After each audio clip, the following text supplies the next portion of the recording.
Okay, for those of you wanting to make a splash guard for your chart plotter, this is for a 12-inch. So I bought this material. I'll put a picture of the receipt.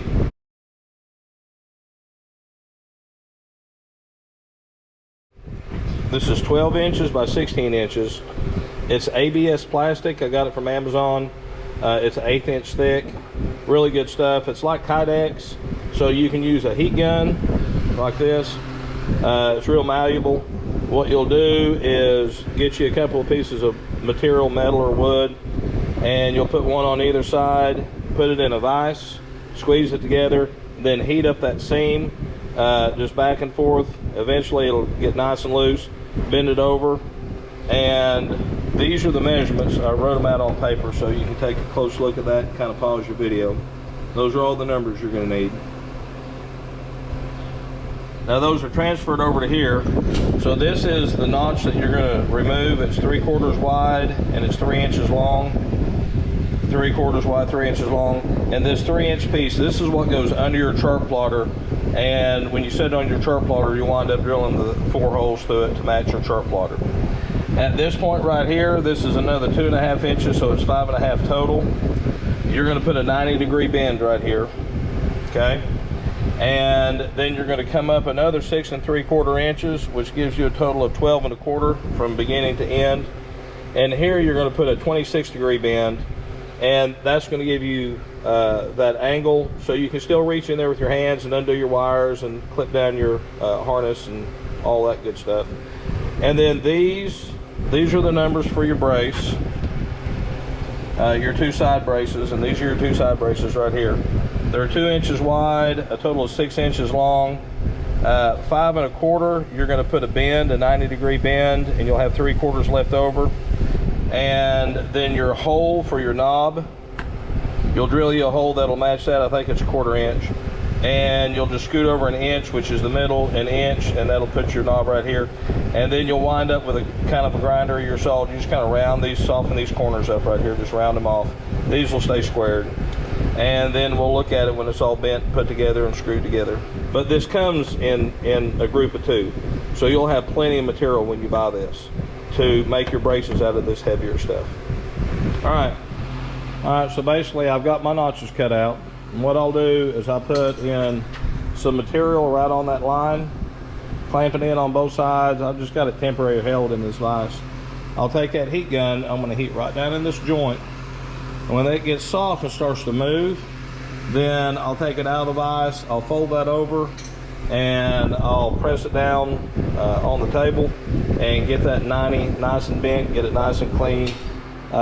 You want to, whenever you heat this up, you want that to fold, and then you want to get it on a wider, flatter surface so that it doesn't bend and go past 90. You know, you want it to be right on that 90.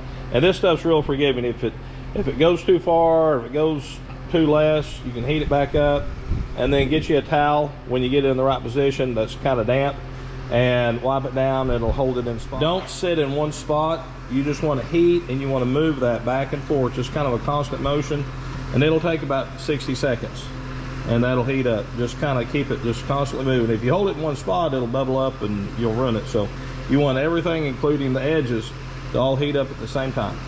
All right, let's go. All right, so you're just gonna keep this moving just like you're drying your hair. Keep it down in that seam.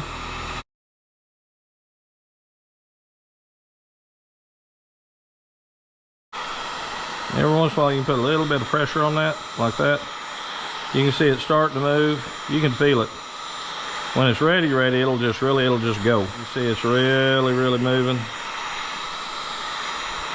And see it just drop over. Now I'm going to keep quite a bit of heat right in here, just a little bit. And I'm going to get rid of this hump that you see in it right there. Okay, this is how I'm going to get rid of that. You don't want to leave it like that. You're going to get it on your table, and you're going to work it down. You're going to push that back that way and pull that slack out.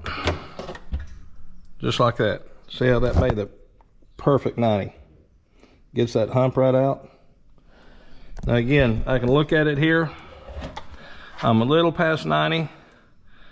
so I can just kind of get my hand on it, pull up my chair, get that about right there. And once I see I'm right on that 90, I take that wet rag and I just wipe that down. And that's gonna cool that, hold that in that 90.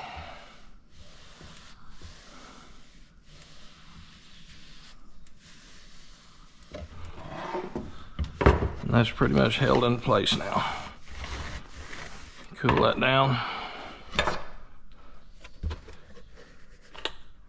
I still got some heat to it. All right, let's take the clamps and stuff off. Go. All right, so you can see that's pretty close to 90.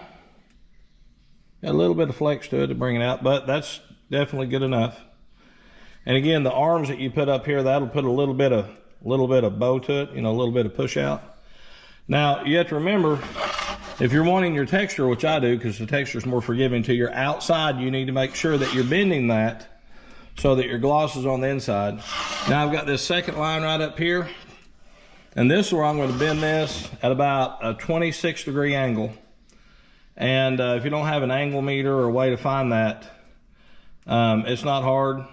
I'll show you here real quick. All right, so we've got our 90 bent, and now we're going to bend this at about a 45-degree angle. So I'm going to heat this up and just let that move just about 45 degrees. And again, I've got a square here I can measure with, and let's get it going. Now in this 45-degree angle, and I say 45, it's more 30, 45. It's just going to be kind of looking at it. You'll heat this up, take this out, and again, I'll be able to put my square on it. And I don't want to get it super soft like I did the last one. I want this just enough. I want to keep a little pressure on it like that and get this just to start to bend on its own. Again, you want to keep that heat right down in that crack. You don't want it going way up on that shield. Okay, now we're getting close. All right, let's shut that down. Now we're gonna come over here. And like I said, it's not quite 45. We're gonna stay around that, say 35-ish range. About right in there.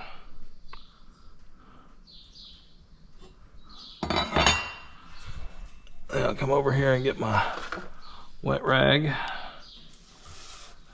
And just kind of wipe that across there. And again, what you can do is once you put this on, if it's bent too far forward or not bent enough, you know, put your chart plotter on there, take a look at it. And if it's not right, just take your screen off, leave everything connected and bolted and everything in. And you can put a little heat back on that seam, and you can flex that in or flex that out. Like I said, this stuff's real forgiving. All right, do that. Now it's held in place. All right, let's get her off there. All right, so you can see here it is. Again, this is where your chart plotter goes. This is the outside. This is that splash shield. One sheet will do this one, and then you can use the other sheet to make your braces. All right, let's get these braces made. All right, so we're getting our brackets made. This is a 1/4 inch screw. I used a 9/32, so it's a little bit larger, so it gives you a little bit of fudge room. And then I just took something like a roll of tape and set it on the edge and just kind of softened up that square edge, so you just don't have any sharp points. All right, got my lines drawn right down here at 3/4 of an inch. Now again, I want this rough texture on the outside. So here, I'll just use my vise and I'll bend that away so that tab will then go in and the rough will show. All right, let's get her done. All right, so this won't take long. Heat it up. And get a little bit of bend to it. Well, like I said, it'll happen pretty quick. There it goes. And then you can just take a piece of your stiff material that you had a minute ago, and what you want to do is you want to flatten that out, and you want to knock that hump out of it. You want to press down on that. And then take it out, and let's take a look. And then while it's still warm, get a little bit of that 90 into it right there. Again, if you get a little less, a little more, you got all kinds of reheat it.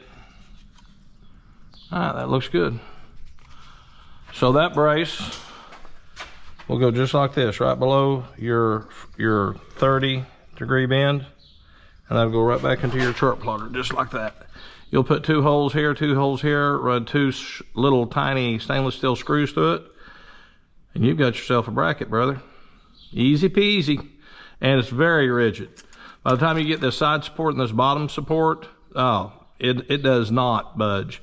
And again, it doesn't have to be stainless steel. This is lightweight. It's not going to add any weight to your mount. There we go. All right, let's get the other one. All right, so this is the hardware you're going to need, size 6 by 32. I always use stainless steel, always. These are your nylock nuts, washers, and I use some 3/4 inch screws, which will be plenty long.